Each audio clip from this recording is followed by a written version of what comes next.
It was a quiet morning in the small town of Pinebrook. The sky was light blue and the wind moved softly through the trees. A man named Amir sat at the kitchen table, reading a newspaper and drinking his tea.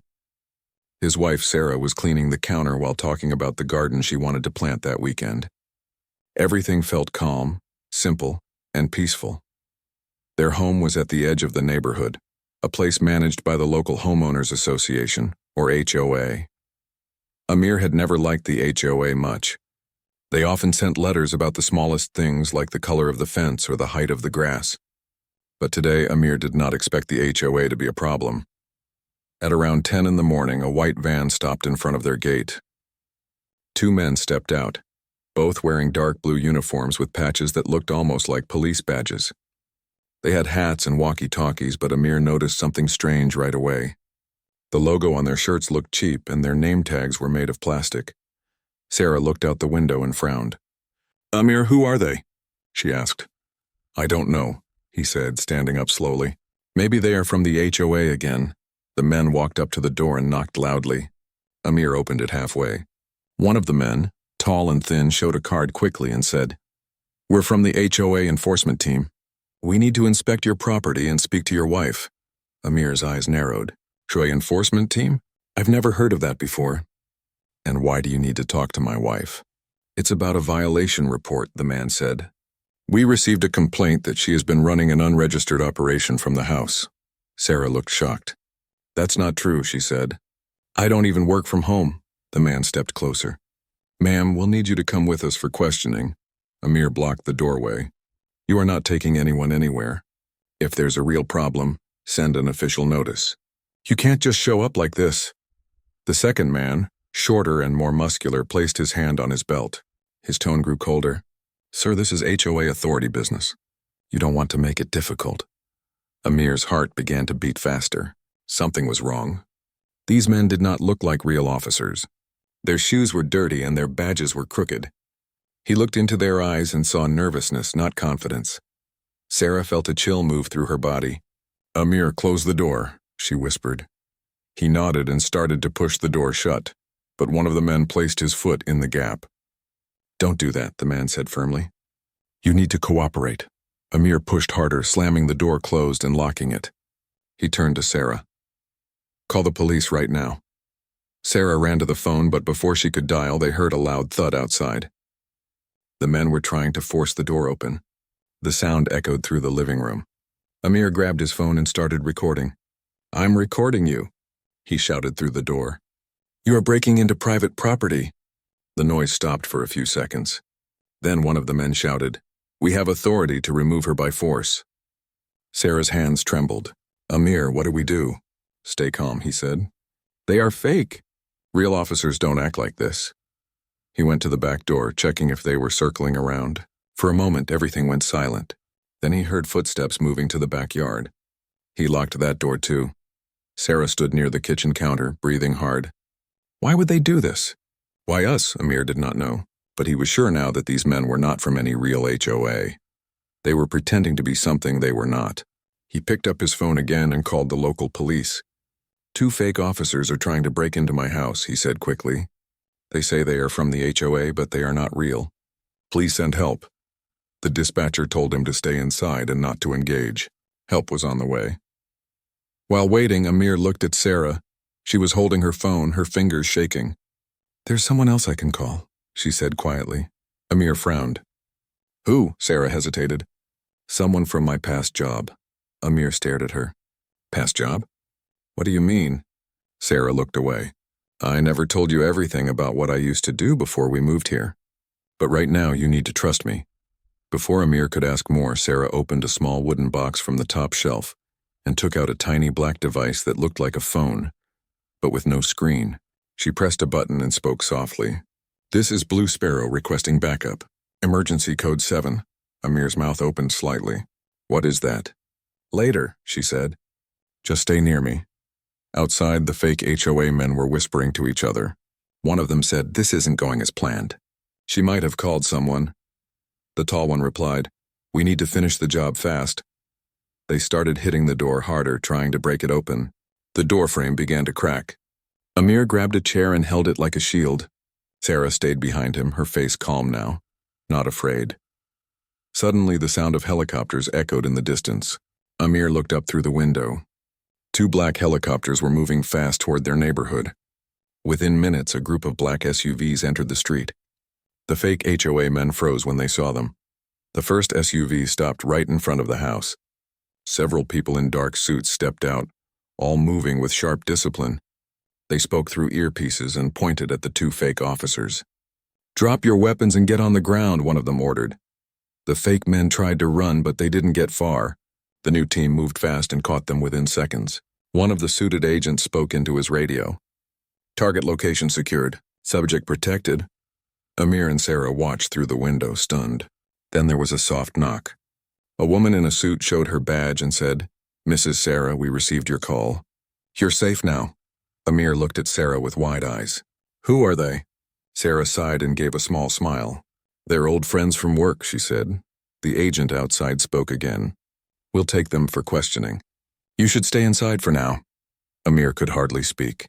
"Sarah, what just happened?" She looked at him with a calm but serious face. "Those men were not from the HOA. They were looking for something. And I think this is only the beginning."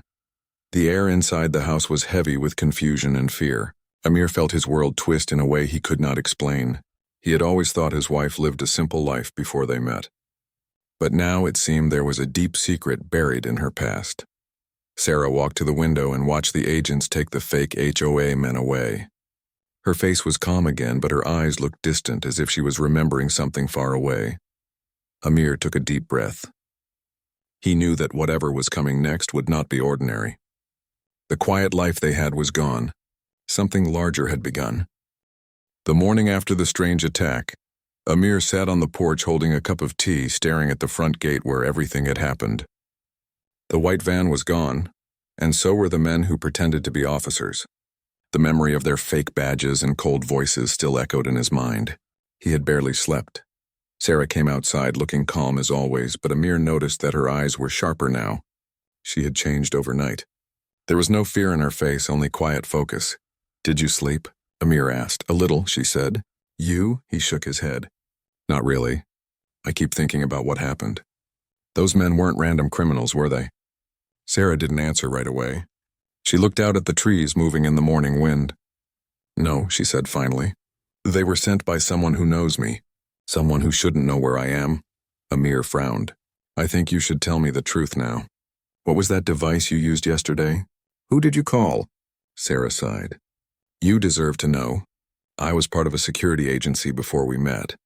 I worked with a team that handled dangerous cases, sometimes outside the country. I left that life 5 years ago. I thought it was over, but yesterday proved that it isn't." Amir felt his chest tighten. "You mean you worked for the CIA?" Sarah looked at him with a small nod. "Yes, I used to manage field operations and communication. I wasn't supposed to use that line again unless it was an emergency. Yesterday it was." Amir looked away, trying to process everything. "So those fake HOA men were looking for you?" Sarah placed her hand on his arm. "Not just me. They were looking for something I have. A file I kept hidden. It's encrypted, but if they find it, it could expose many people." Amir looked confused. "Why didn't you destroy it?" "Because it's proof of what happened to my team," she said softly. "We were betrayed years ago. I kept the file as insurance in case the truth ever needed to come out." They both turned their heads when a black SUV stopped near their house again. The same woman in a dark suit stepped out. She was tall, with short brown hair and serious eyes. She walked to the porch and greeted them politely. "Good morning," she said. "My name is Agent Harper. I'm here for a debrief." Sarah nodded. "Of course. Come in." Inside, the agent took out a folder. "We interrogated the 2 imposters last night. They worked for a private contractor named Halvern Group. They've been involved in several illegal retrieval operations. They were told to find an item connected to you." Sarah's face stayed calm. "So it has started again?" Agent Harper nodded. "We believe someone inside the system leaked your location. We're moving you to a safe place for a few days until we trace the source." Amir stood up. "Wait, move us? We haven't done anything wrong. This is our home." Harper looked at him with understanding. "I know, sir. But if they found you once, they can find you again. Our job is to make sure you both stay safe," Sarah agreed. She's right, Amir. It's better to leave for now. Amir wanted to argue, but one look at Sarah told him it wasn't the time. He nodded reluctantly. Fine, but I want to understand everything. No more secrets. Sarah promised she would tell him everything once they were safe. Within an hour, they were in the black SUV, driving through the quiet roads of Pinebrook. Amir watched through the window as their peaceful neighborhood disappeared behind them. He felt as if he was leaving his entire normal life in that small house. After a long drive, they reached an old cabin near the mountains. It looked simple, but Agent Harper explained that it was a safe house equipped with high security systems. Inside, Sarah checked every corner carefully. She seemed to know exactly what to do. Amir noticed that she was different here, more confident, more alert. Agent Harper gave them a communication device. If anything strange happens, press this button and step away from the windows. We'll be nearby. After the agent left, Amir sat on the couch and looked at Sarah. I never imagined you were part of something like this. You always seem so calm, so normal. Sarah gave a gentle smile. That was the idea. When you leave that world, you try to build a life that feels safe and quiet. But sometimes the past doesn't let go. That evening, Sarah sat by the small table with her laptop. She plugged in a small drive and opened a series of files that Amir had never seen before. Lines of code, maps, and names appeared on the screen. What is all that? Amir asked. It's the file they were after, Sarah said. It holds evidence of secret missions that were erased from the system. My team was blamed for something we didn't do, and this file proves it. Amir leaned closer. Can they use it to hurt people? Yes, she said. That's why we can't let them have it. The wind outside grew stronger. The cabin lights flickered for a moment. Sarah's fingers stopped on the keyboard. Power drop, she said quietly. Someone might be nearby. Amir looked out the window but saw nothing. Still, he felt a strange unease. You think they found us again? Sarah closed the laptop and stood up. Maybe, but I'm ready this time. She opened a small case from her bag. Inside was a compact device that looked like a radio mixed with a scanner. She turned it on and a soft beep filled the air. There, she said, pointing to the window. They're using a drone. It's scanning the area. Amir felt his heart race. What do we do? Sarah walked to the power switch and turned off all the lights. We stay quiet. They can't track what they can't see. Outside, the faint buzz of a drone moved past the cabin. Amir held his breath as its red light blinked through the window for a second before fading away. When it was gone, Sarah turned the lights back on. They're testing us, she said. They know we're here. Amir rubbed his forehead. Why don't you just give them the file and end this? Sarah looked at him with firm eyes. Because if they get it, they'll use it to hurt innocent people. And because my team deserves justice. They died for the truth, and I won't let that be erased. Her voice was quiet but strong, and Amir realized this was not just about her past. It was about something much bigger. That night, as they tried to rest, Amir couldn't stop thinking about how everything had changed in just one day.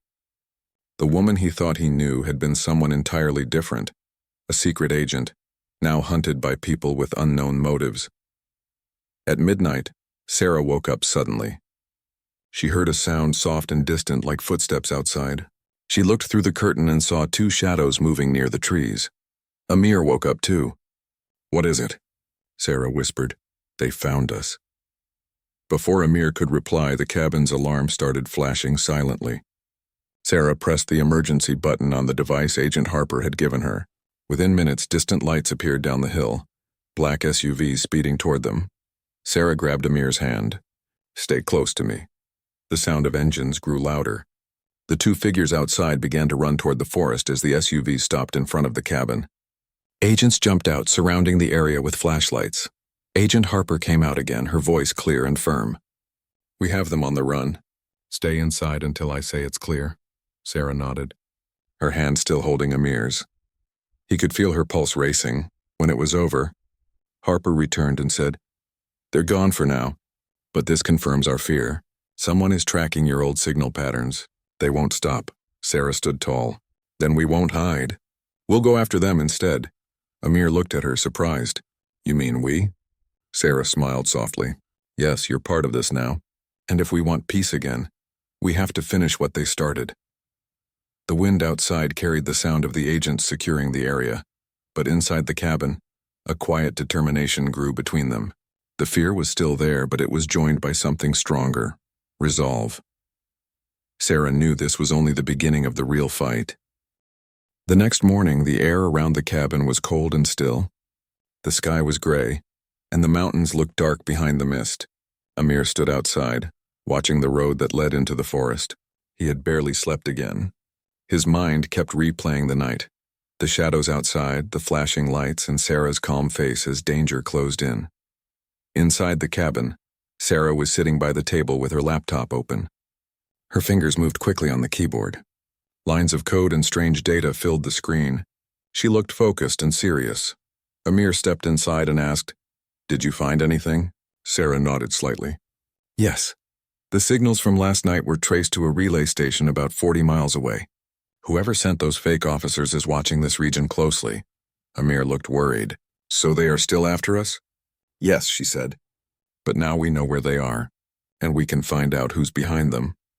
Amir sat down across from her. "Sarah, I want to help." "I can't just sit here while you handle all of this alone." She looked at him with gentle eyes. "You already are helping. You stayed calm when everything fell apart. But what we are dealing with now is not normal. These people are trained and dangerous." Amir shook his head. "I don't care. I'm your husband. We face this together." Sarah hesitated, then gave a small nod. "All right. Then you should know everything." She opened another file on the laptop. Inside was a folder labeled Project Emberlight. When she clicked it, pictures and reports appeared. Maps of foreign locations, mission logs, and names. Amir's eyes widened. "This was the last mission my team handled," Sarah said. "We were sent to recover stolen technology from a research lab overseas. But someone betrayed us. The mission failed and 3 of my teammates didn't make it back. The blame was put on us, but the truth is, another agency wanted that technology for themselves." Amir looked closer at one of the names. "Who betrayed you?" Sarah's voice turned quiet. "A man named Colton Gray. He was our handler. After the mission, he disappeared with all the evidence. The file I have now is what's left. It shows his connection to the Halvern group, the same people who sent the fake HOA men. So Colton is behind all this," Amir said. "He's trying to get the file back." "Yes," she replied. "If he gets it, he can erase his tracks forever. But if we find him first, we can prove what really happened." Before Amir could respond, the cabin's door opened and Agent Harper stepped in. She looked alert and serious. "We just got new intel. There's movement at the relay station you mentioned. Our drones picked up 3 vehicles leaving that area an hour ago. They're heading north." Sarah stood up quickly. "That's our lead. We need to follow it before they disappear again." Harper nodded. "I agree, but we can't move openly. We'll go in pairs. I'll take my team and block the road ahead. You and Amir can check the old storage site near the station. If they're hiding anything, it'll be there." Amir looked at Sarah, unsure. "Are we really going out there?" Sarah gave him a calm look. "Yes, it's time to stop running." An hour later, they were on the road in a small black Jeep. The forest grew thicker as they drove higher into the hills. The silence between them was heavy. Amir looked at Sarah. "You used to do this often, didn't you?" "Missions like this?" Sarah smiled faintly. "Yes, but it feels different now. Back then it was just a job. Now it's personal." After a long drive, they reached the old storage site, a wide concrete building half covered by vines. It looked abandoned, but Sarah knew better. She parked the Jeep behind a broken wall and turned off the engine. "Stay quiet," she whispered. "If they are here, we can't let them see us first." They moved carefully through the shadows. Sarah scanned the area with a small handheld device. It beeped softly, showing faint heat signatures inside the building. "There are 3 people inside," she said. 2 near the center, 1 near the door. Amir whispered, "What do we do?" "We watch first," she said. "Then we move." They crouched behind a pile of crates and waited. Through a crack in the wall, Amir could see 2 men talking. They wore black jackets with the same patch the fake HOA men had. One of them was holding a tablet showing a map. Sarah leaned closer and listened carefully. The taller man was saying, "The file has been traced to a secure drive. She's still using her old codes. We'll find it soon." Sarah's eyes hardened. "They're close," she whispered. The shorter man replied, "The boss said to keep her alive until he gets it himself. He's flying in tomorrow."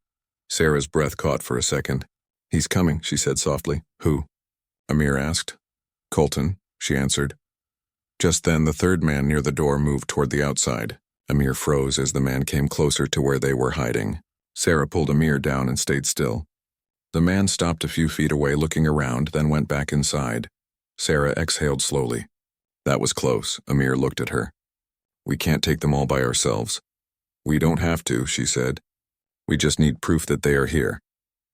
She took a small camera from her bag and recorded the men inside.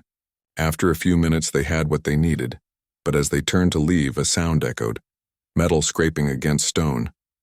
Amir's foot had hit a loose pipe. The noise was loud enough for the men inside to hear. Someone's out there, one of them shouted. Sarah grabbed Amir's hand. Run! They sprinted toward the jeep as footsteps followed behind them.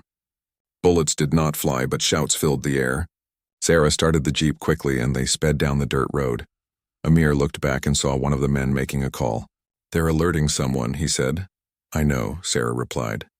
That means we have little time left. They drove until the signal on the scanner was gone. Then Sarah stopped by a rocky slope. We can't go back to the cabin. They'll look there next. Amir looked at her. Where then? Sarah opened a map on her phone. There's an old training site 30 miles east. It's still under agency control. We can use its systems to decrypt the rest of the file and send it to Harper. Amir nodded.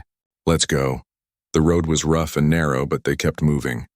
The sun began to set, painting the hills in shades of red and gold. For a few quiet moments, Amir thought about their life before all this.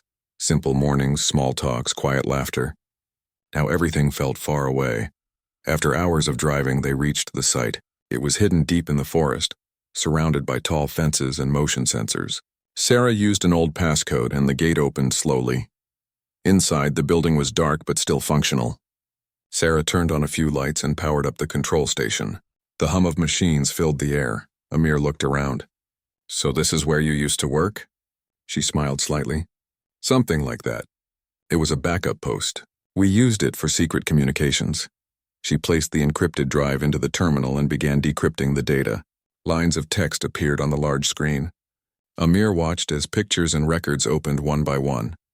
Suddenly, the monitor showed a list of names under a heading that read, Operatives removed from record.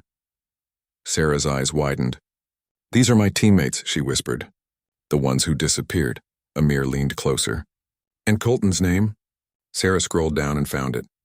Next to his name were several recent entries, payments, coordinates, and communication logs. The most recent one said, Incoming meeting. Pinebrook, 0900 hours tomorrow. Sarah stood still. He's coming to our town tomorrow. Amir looked shocked. He's going back there? Yes, she said. He thinks the file is still at the house.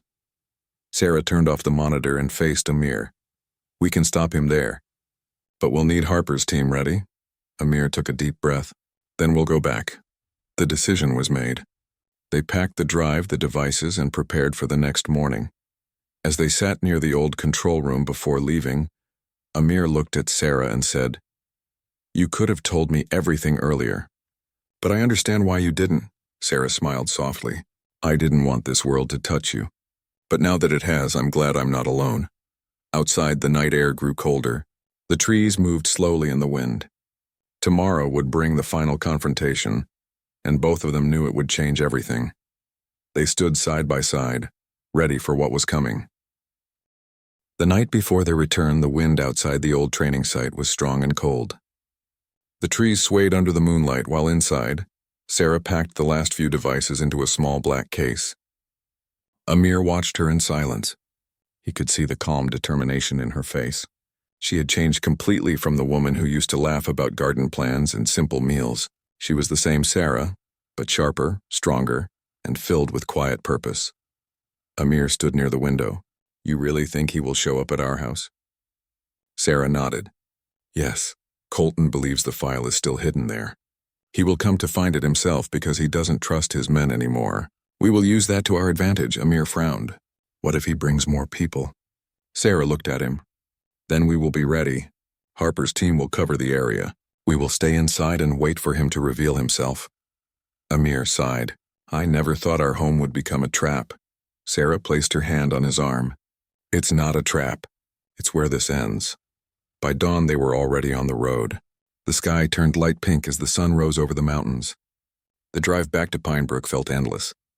The air was heavy with silence.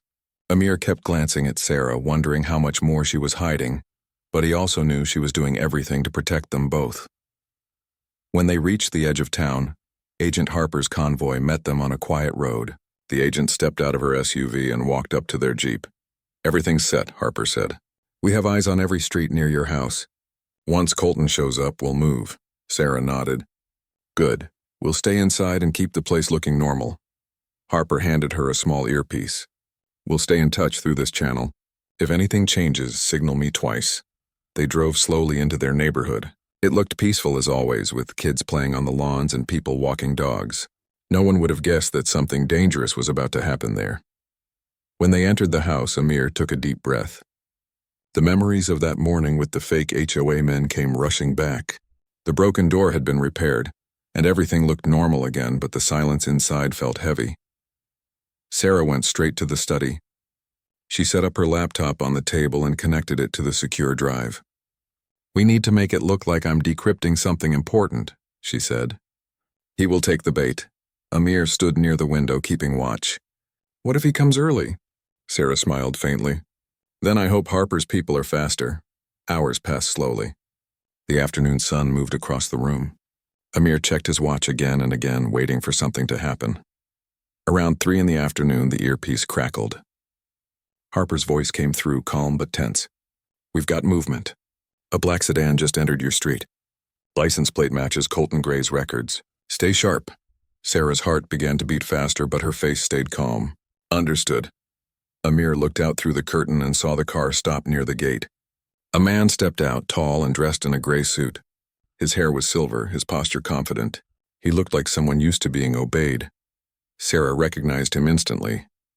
"That's him," she said quietly. Colton Gray walked slowly toward the house, looking around as if admiring the place. He knocked on the door once firmly. Amir looked at Sarah and she nodded. Amir opened the door halfway, just like before. "Can I help you?" he asked. Colton smiled politely. "Good afternoon. My name is Colton Gray. I believe your wife and I used to work together. May I speak with her for a moment?" Amir pretended not to know anything. "About what?" "It's a private matter," Colton said, still smiling. "Please tell her it's about the past." Sarah stepped into view. "You don't have to be polite, Colton. I know why you're here." Colton's eyes lit up with amusement. "So you do remember me? I was worried you'd forgotten." "I could never forget the man who betrayed my team," she said coldly. Colton's smile faded slightly. "You always were too loyal, Sarah. That's why I had to handle things myself. You were getting in the way." Amir clenched his fist, but Sarah raised her hand to calm him. "You're not getting the file, Colton. You might as well leave." Colton took a small step forward. "I think you know I can't do that. I need that drive, and you're going to give it to me. I promise no one has to get hurt." Sarah shook her head. "You made that promise before, remember? 3 of my friends died because of your lies." Colton sighed. "Such a waste. But the truth is, the world moves on. You can't fight everyone forever. Give me the file and I'll disappear. You'll never hear from me again." Amir stepped closer to the door. She said no. Colton looked at him and smiled thinly. "And who are you exactly?" "Her husband," Amir said firmly. Colton chuckled softly. "Brave, but you have no idea what you're involved in." Sarah's voice was steady. "He knows enough. And he knows what kind of man you are." Colton's calm expression slowly changed. "Fine. If you won't hand it over, I'll take it myself." He made a small gesture and 2 men stepped out of the car behind him, dressed in black. Amir saw their movements through the window. He tensed, ready for what might happen next. Through the earpiece, Harper's voice came again. "We have visual. Wait for my signal." Sarah glanced at Amir. "Keep him talking." Amir nodded and said loudly, "You're wasting your time. The file's gone." Colton's eyes narrowed. "Gone? I don't believe you." Sarah crossed her arms. "Believe what you want. The moment you showed up here, you walked into a trap." Colton looked around and for the first time his confident smile disappeared. "What do you mean?" At that exact moment, Harper's voice came through. "Go." The front yard filled with black SUVs. Agents jumped out, surrounding the house. The 2 men beside Colton tried to reach for their weapons, but Harper's team moved faster. They were pinned down in seconds. Colton stayed still, his eyes locked on Sarah. "You called them." Yes, she said calmly. Just like I did the last time someone tried to take me. Colton gave a slow nod. You've become cleverer, but you know they can't protect you forever. Harper stepped forward, her weapon raised. Colton Gray, you're under arrest for espionage and obstruction of federal operations. Colton raised his hand slowly. So this is how it ends. Fitting. The agents handcuffed him and led him toward the SUVs. He looked back at Sarah one last time. You could have joined me, you know. You were the best. Sarah's reply was calm. Being the best means knowing right from wrong. As the vehicles drove away, Amir finally felt the tension in his chest release. He turned to Sarah. It's over. Sarah shook her head softly. Not yet. We caught him, but the people he worked for are still out there, and they'll want the same thing. Harper walked up to them. We'll keep him in custody. He'll talk eventually, but you two need to lay low again. The case is not closed, Amir sighed. We can't keep running forever. Sarah smiled faintly. Maybe we don't have to. Maybe we can finish this another way. Harper raised an eyebrow. What are you thinking? Sarah looked at her laptop on the table. The file has everything we need to expose the whole network. If we send it to the right people, they can't hide anymore. Harper hesitated. It's risky. Once you send it, there's no going back. I know, Sarah said, but I'm tired of hiding. That night when the agents left, Sarah sat alone at her desk. Amir came and placed a hand on her shoulder. You sure you want to do this? She looked up at him with a calm smile. Yes, it's time to end this. She turned on the laptop and uploaded the file through a secure channel. It took several minutes, but finally, the screen showed the message. Transmission complete. Sarah leaned back in her chair and took a deep breath. Now the truth is out there. They can't erase it again, Amir smiled. So what happens now? We wait, she said, and we stay ready. The night outside was quiet again.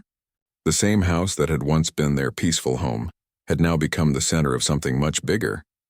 But for the first time, Amir felt that the danger around them had a purpose. Sarah stood by the window watching the sky. The stars were faint but clear. She felt the weight of years lift slowly from her shoulders. It wasn't over yet, but it was a start. Morning sunlight spread across Pine Brook. The air was cool and birds sang softly from the trees. The town looked peaceful again, but inside Sarah and Amir's house the atmosphere was different. The storm that had shaken their lives was not yet gone. Sarah sat at the table with her laptop open. She had hardly slept the night before. The file she had sent out had started a chain reaction. By now it was moving across secure networks, reaching government servers and trusted journalists. It was too late for anyone to stop it. Amir walked in with 2 cups of coffee. You've been awake all night again, he said gently. Sarah took the cup and smiled faintly. I had to make sure it went through. Once it spreads, they can't cover it up anymore. Amir sat down beside her. What happens now? She looked at him and said, Now we wait for their response. They will try to silence this, but we made the truth stronger than their lies. Before Amir could reply, a low hum came from the road outside. A line of black vehicles moved slowly down the street. Sarah stood up at once. They're here again. Amir rushed to the window. Harper's team? Sarah shook her head. No, their cars are marked. These are different. A chill went through the room. Sarah quickly turned on the house's security cameras. On the screen, she saw several men in suits step out of the cars. They looked trained and serious. One of them spoke into a headset, scanning the street carefully. Amir's voice was tight. What do they want now? Colton's already in custody. Sarah narrowed her eyes. That's exactly why they're here. They want the last loose ends gone. That means us. Amir felt a wave of anger. Then we fight back. Sarah opened a secret drawer under the desk and pulled out a compact device. We won't fight with bullets. We fight with proof. She connected the device to her laptop. This is a backup server. If anything happens to us, it will send every remaining file to international news networks. Amir looked at her with pride. You planned everything, Sarah nodded. Colton taught me one thing without knowing it. Power fears truth, so I built a system that can't be silenced. Outside, the men began moving toward the gate. Their leader, a tall man in a dark coat, raised his hand. The gate swung open with a metallic sound. Sarah whispered, They're moving fast. I'll contact Harper. She tapped her earpiece, but only static answered. Amir saw her face tighten. They're jamming signals. She looked at him and said, We're on our own for now. The men reached the front yard. One of them called out, "Sarah Hale, come out now." "We need to talk," Sarah replied through the door. "If you want to talk, show me your badges." There was silence. Then the man said coldly, "We're not here for games." "Step out," Amir clenched his fists. "They're not agents." Sarah took a deep breath. "No, they're cleaners. They erase what's left after a mission." She turned to Amir. "You need to go to the basement. There's an exit behind the shelves." Amir refused. "I'm not leaving you here." She looked at him firmly. "You will. I'll hold them off until Harper's team reaches us. Please, Amir, trust me." He stared at her for a moment, then nodded. "Promise you'll follow." "I promise," she said softly. As Amir disappeared through the hidden door, Sarah stood near the window and typed fast on her laptop. She triggered the emergency transmission. A small green light began to blink on the screen. The file started spreading to the last backup servers. The men outside broke the lock and rushed in. Sarah stepped back but stayed calm. The leader entered first. His face was sharp and expressionless. "You shouldn't have done that," he said. Sarah met his eyes. "You shouldn't have sent killers to do a spy's job." He raised his hand and one of his men moved forward. But before he could act, the sound of helicopters filled the air. The windows shook as two black helicopters came into view above the neighborhood. The leader froze. "That's not ours," Sarah smiled faintly. "No, it's Harper." Outside, Harper's voice came through a loudspeaker. "Stand down immediately. You are surrounded." The men looked at each other unsure. Within seconds, armored vehicles appeared from both ends of the street. Federal agents poured out, taking positions. The leader realized they were trapped. He glared at Sarah. "You think this will save you?" Sarah said calmly. "It already has." He tried to retreat, but Harper's agents stormed the house. The men were taken down quickly, their weapons confiscated. The leader was pushed to the ground and handcuffed. Harper walked in, her face stern. "You really know how to find trouble," she said. Sarah gave a tired smile. "They came to finish what Colton started." Harper nodded. "We traced their signals. They're part of the same private network that funded his operations. We've got the proof now." Amir came up from the basement, relief flooding his face. "You made it." Sarah smiled and hugged him tightly. "I told you I would." Harper looked at them both. "We'll move you out of here. Too many eyes on this place now." Sarah shook her head. "No, I'm staying. The truth is already out there. Running again won't change anything." Harper sighed. "You really are stubborn." Sarah smiled faintly. "I learned from the best." Hours later, the sun began to set. News of the leaked file spread everywhere. Major networks were showing reports about secret intelligence deals, hidden missions, and the corruption that Colton's network had created. His name was exposed, along with others who had supported him. Amir and Sarah watched it all from their living room. Reporters stood outside their gate, but Harper's people managed the crowd, keeping them safe. Amir turned to Sarah. "You did it. The truth is out." Sarah watched the screen quietly. "We did it. And maybe now others will come forward too." Amir looked around their house. "Do you think we can ever go back to normal life?" Sarah smiled.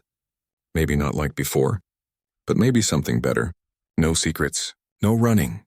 That night the house was calm. For the first time in months, Sarah felt at peace. She went to the backyard and looked up at the stars.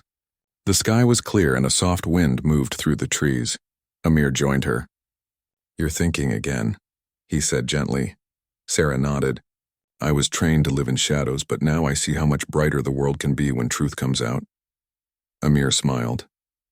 "You don't need to hide anymore." She turned to him. "Neither do you." They stood together in silence for a while. The chaos that had surrounded them was gone. Harper's team had cleared the town of any remaining threats. The network that had once seemed unstoppable was now falling apart under public pressure. Later that week, Harper came by one last time. She handed Sarah a sealed envelope. "This is your official closure notice. The agency recognizes your actions and clears your record." Sarah opened it and smiled. "So it's really over?" Harper nodded. "You earned your peace, Sarah. What will you do now?" Sarah looked at Amir and said, "We'll start fresh. Maybe move somewhere quiet. Grow a garden again." Harper smiled. "You deserve that. But if you ever want to come back, the door's open." Sarah nodded.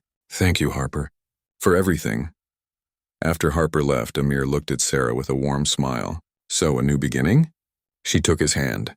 Yes, but this time it's ours. They walked inside together. The house that once held fear now held hope. The same walls that had witnessed lies and danger now echoed with quiet peace. Outside, the wind carried away the last signs of the storm that had once ruled their lives. Sarah knew the world would keep spinning with secrets and shadows, but she had done her part. She had turned the darkness into light, and for the first time in a long time she felt free.